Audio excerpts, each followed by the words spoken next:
कठोपनिषद में नचिकेता और यम की कथा चल रही है। नचिकेता को 3 वर मांगने के लिए कहा था और पिछले प्रसंग में हमने देखा कि नचिकेता ने तीसरे वर के रूप में मृत्यु को जानना चाहा। उसने कहा कि मरने के बाद में ये आत्मा रहती है अथवा नहीं रहती है, इस विषय में विचिकित्सा है, संशय है। कुछ लोग कहते हैं कि आत्मा रहती है और कुछ लोग कहते हैं कि आत्मा नहीं रहती। मेरे लिए ये विषय बहुत महत्वपूर्ण है, ये जानना बहुत महत्वपूर्ण है कि इस शरीर के बाद में आत्मा रहती है अथवा नहीं रहती है। क्योंकि वर्तमान का जो जीवन है उसमें हमें कैसा व्यवहार करना है, कैसी योजना बना के चलनी है, वो बहुत कुछ इस बात पर निर्भर करता है कि भविष्य में जीवन होता है अथवा नहीं होता है, मृत्यु के बाद भी आत्मा विद्यमान रहती है अथवा नहीं रहती है। यदि आत्मा का अस्तित्व इस शरीर के साथ ही समाप्त हुआ मान लिया जाए तो जीवन जीने का तरीका, जीवन को देखने का दृष्टिकोण बिल्कुल अलग तरह का होगा। और यदि ये माना जाए कि मृत्यु के बाद भी आत्मा रहती है और उसको अपने कर्मों का फल आगे भी मिलता है, तो जीवन जीने का तरीका, जीवन को देखने की दृष्टि बिल्कुल बदल जाएगी। जो केवल इसी जन्म को मानते हैं, उसके आगे आत्मा को नहीं मानते, उन्होंने ये सिद्धांत दिया कि यावत जीवेत सुखम जीवेत, ऋणम कृत्वा घृतम पिबेत। जब तक जियो सुख से जियो, और स्वयं का नहीं है तो ऋण लेकर के घी पियो, अर्थात संसार के सुख भोगों को भोगो। भस्मीभूतस्य देहस्य पुनरागमनम कुतः। जब ये शरीर भस्मीभूत हो जाएगा तो फिर तो कुछ आना नहीं है, किसको लेना और किसको देना। तो जितना हो सके जीवन है तब तक अधिक से अधिक लेकर के भोग लो, स्वयं का नहीं है तो दूसरों का लेके भोग लो। ये वो उसकी दृष्टि है जो मानता है कि शरीर के बाद आत्मा अवशिष्ट नहीं रहती, और जो आगे भी आत्मा के अस्तित्व को स्वीकार करता है वो अंतिम समय तक कर्मफल की व्यवस्था को विचार करते हुए उसी प्रकार से अपने शुभ कर्मों को करता रहता है, और अपने कर्मों की योजना केवल इस जन्म तक सीमित नहीं रखता। वो अपने कर्मों की योजना को अगले जन्म जन्मांतरों तक आयोजित करता है, नियोजित करता है। उसका प्रबंधन, उसकी योजना अगले कई जन्मों तक की होती है।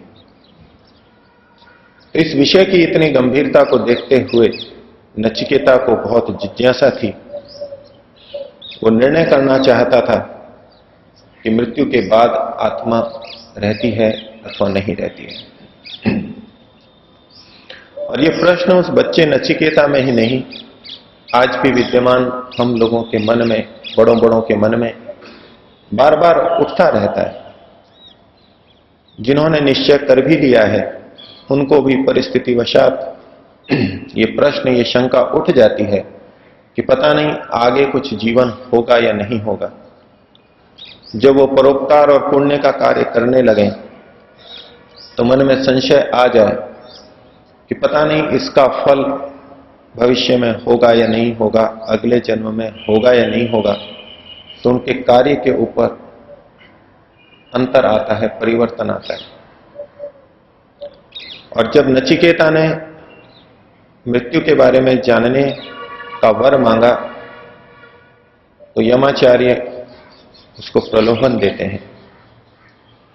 तरह तरह की भूमि, धन संपत्ति, गाजे बाजों का, भूमि का, संसार में जो भी सुख हो सकते हैं, भौतिक सुख हो सकते हैं, उन सब का उसको प्रलोभन दिया और कहा कि तुम इसी वर को ले लो, इन चीजों को ले लो और मनचाहा जो भी वर मांगना चाहते हो उसको भी तुम ले सकते हो।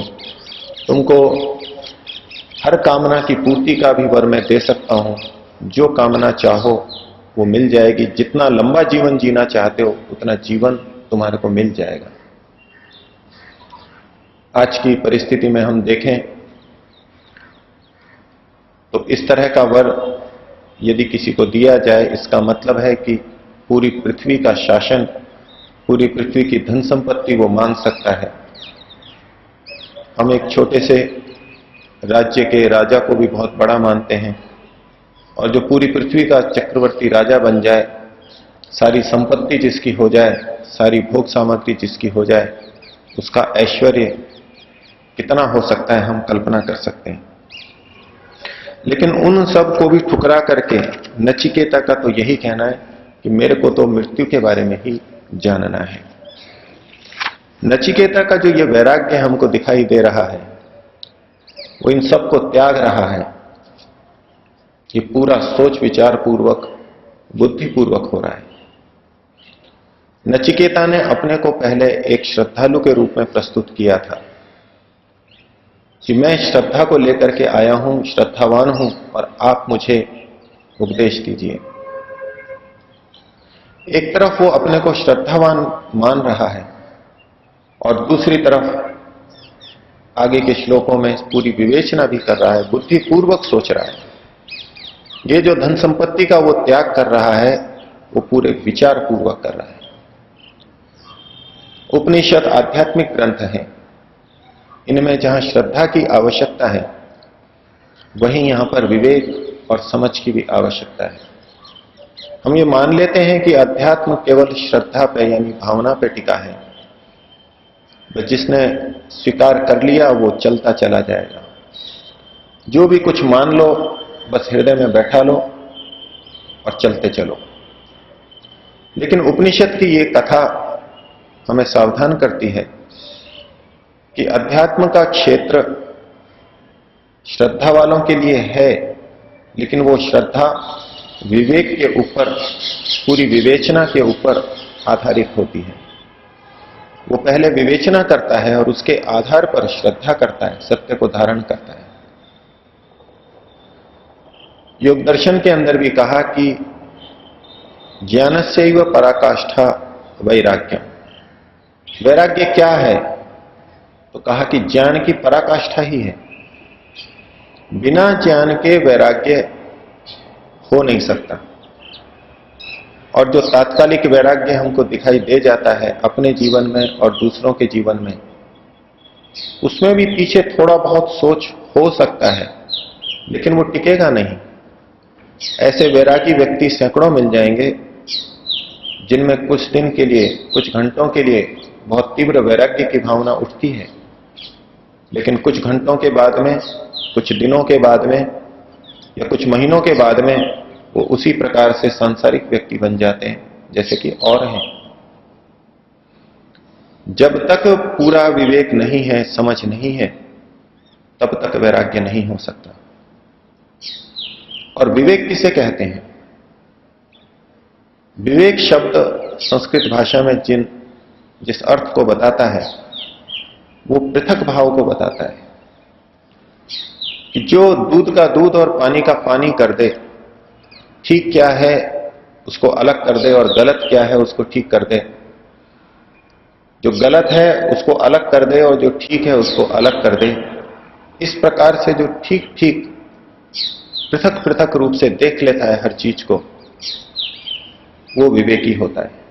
और इस प्रकार से ठीक ठीक विवेचना के साथ में देख लेना, यही विवेक है, क्या उचित है और क्या अनुचित है। तो ये जो इतना वैराग्य, इतना ऊंचा वैराग्य नचिकेता का दिखाई दे रहा है, उसके पीछे उसका क्या सोच है वो हमें अगले श्लोकों से प्रतीत हो रहा है।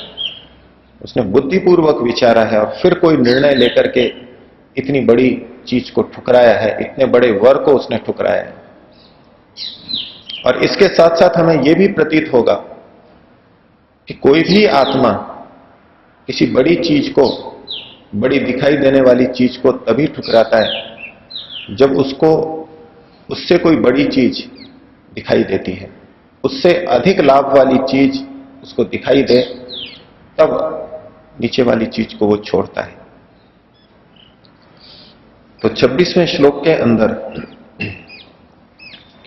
नचिकेता के मुख से श्लोक कहलवाया है।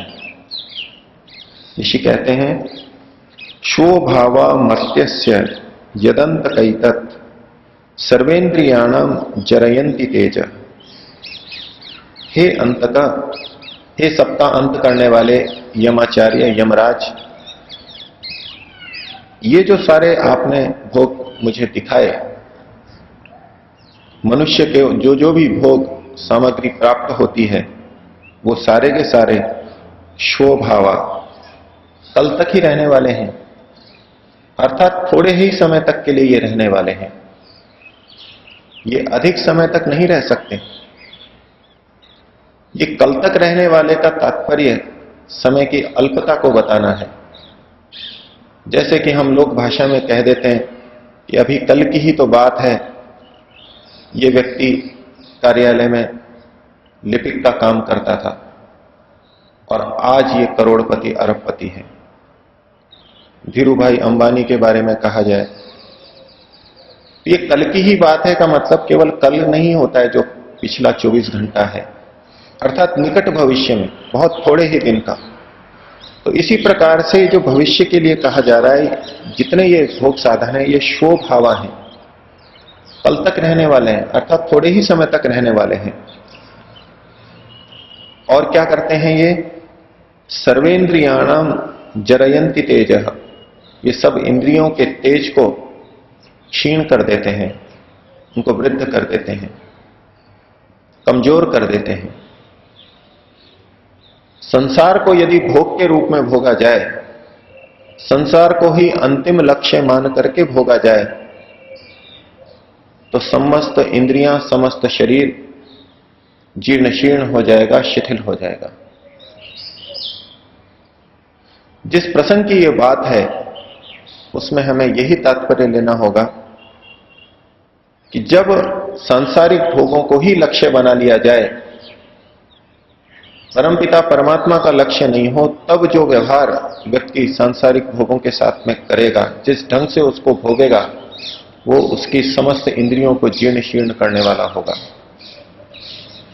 और इसके विपरीत जिसने परमपिता परमात्मा को ही लक्ष्य बना रखा है, संसार में वह भी रहता है, वह भी देखता है, सुनता है, खाता है, पीता है, लेकिन उसका खाना पीना जीवन को चलाने के लिए और समुचित उपयोग की दृष्टि से होगा।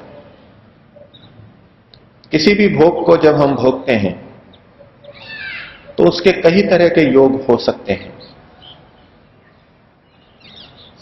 जिसको हम उपयोग बोलते हैं, अच्छी तरह से उसको काम में लेना, उसे हम समयोग कह सकते हैं। समुचित योग, समुचित रूप से उनको भोगना। कोई वहां पर अति योग भी कर सकता है, उस भोग को अधिक भी भोग सकता है, भोजन अधिक कर सकता है, अधिक संगीत को सुन सकता है, ये अति योग होगा। और एक होगा मिथ्या योग, गलत ढंग से उनका योग होना। जब उचित चीज को ही अधिक मात्रा में खाया जाए, ये अति योग होगा, और जब अनुचित चीज को खाया जाए, ये मिथ्या योग होगा। तो समस्त इंद्रियों का जो उपयोग है वो समयोग भी हो सकता है, अतियोग भी हो सकता है और मिथ्या योग भी हो सकता है। और एक चौथी स्थिति और है हीन योग, उनका समुचित उपयोग भी न करना। इनमें जो समयोग है वो तो साधक व्यक्ति और मुक्ति को प्राप्ति का लक्ष्य बनाने वाला करेगा, उसमें इस प्रकार की हानि नहीं दिखाई देगी जो यहां कही गई सर्वेंद्रियाणाम जरयंति तेज। लेकिन यदि अतियोग और मिथ्या योग किया जाएगा तो इंद्रियों की क्षमता क्षीण हो जाएगी। ये नचिकेता का विवेचन चल रहा है, ये उसकी समझ व्यक्त हो रही है कि पहली बात तो ये सारे के सारे संसार के सुख साधन थोड़े ही समय तक रहने वाले हैं, और यदि इन्हीं को लक्ष्य बना लिया जाए तो ये भोग इंद्रियों के तेज को क्षीण कर देंगे और व्यक्ति उस दिनहीन अवस्था में पहुंच जाएगा कि स्वयं अपना जीवन भी नहीं चला पाएगा, उसको दूसरों की सहायता होगी, बड़ी दिनहीन अवस्था में रहेगा। और अपनी विवेचना को नचिकेता प्रकट कर रहे हैं, अपि सर्वम जीवितम अल्पम एव। और ये जो जीवन है, ये सारा जीवन ये अल्प ही है। आप मुझे लंबा जीवन दे देंगे तो भी वो कुल मिलाकर के अल्प ही है। जिस जीवन को हम 80, 90, 100 वर्ष का मानते हैं, किसी को वो बहुत लंबा लग सकता है, बड़ा लंबा जीवन है, किसी को वही जीवन बहुत छोटा लग सकता है। यदि हम सक्रिय हैं, जीवन का उपयोग कर रहे हैं, तो ये जीवन भी छोटा लगेगा, और यदि हम निष्क्रिय हैं, निठल्ले हैं, तो यही जीवन हमें बहुत लंबा लगेगा। एक दिन एक रात को काटना भी हमें कष्टप्रद लगेगा। लेकिन यहां नचिकेता दूसरे ढंग से कहना चाह रहे हैं कि जिन भोग उपभोगों की आपने बात की, इतना सब कुछ आप मुझे दे देंगे, आपने दे तो दिया मुझे, लेकिन मैं इनमें से किसको भोग पाऊंगा और कितना भोग पाऊंगा? ये जो मेरा जीवन है, इस समस्त भोगों को भोगने की दृष्टि से बहुत छोटा है। मान लीजिए संसार का समस्त अन्न, समस्त खाद्य पदार्थ किसी को मिल भी जाए, वर मिल जाए कि तुमको जितना चाहिए उतना अन्न, खानपान, दूध, घी, फल, सूखे मेवे ले लीजिए। अब दुनिया भर का मिल तो गया, लेकिन वो सोचेगा कि आखिर मैं पूरी जिंदगी इन्हीं को खाता रहूं तो भी मेरा जीवन बहुत छोटा है। ये अन्न तो इतना है कि दुनिया के 6 अरब लोग एक साल खा सकते हैं, और मेरा जीवन तो कितना छोटा सा है, कितने दिन का है। मैं कई जन्म लूं तो भी इस भोजन को नहीं खा सकता। कुछ इसी प्रकार की बात नचिकेता को प्रतीत हो रही है। वो यमाचार्य के द्वारा दिए गए वर की निरर्थकता बता रहा है कि आप मुझे दे तो दोगे इतना, लेकिन ये जीवन तो छोटा सा है, मैं इसको भोग तो पाऊंगा ही नहीं। तो इनका मुझको मिलना ना मिलना बराबर ही है। ये उसकी एक और ऊंची समझ है। ओ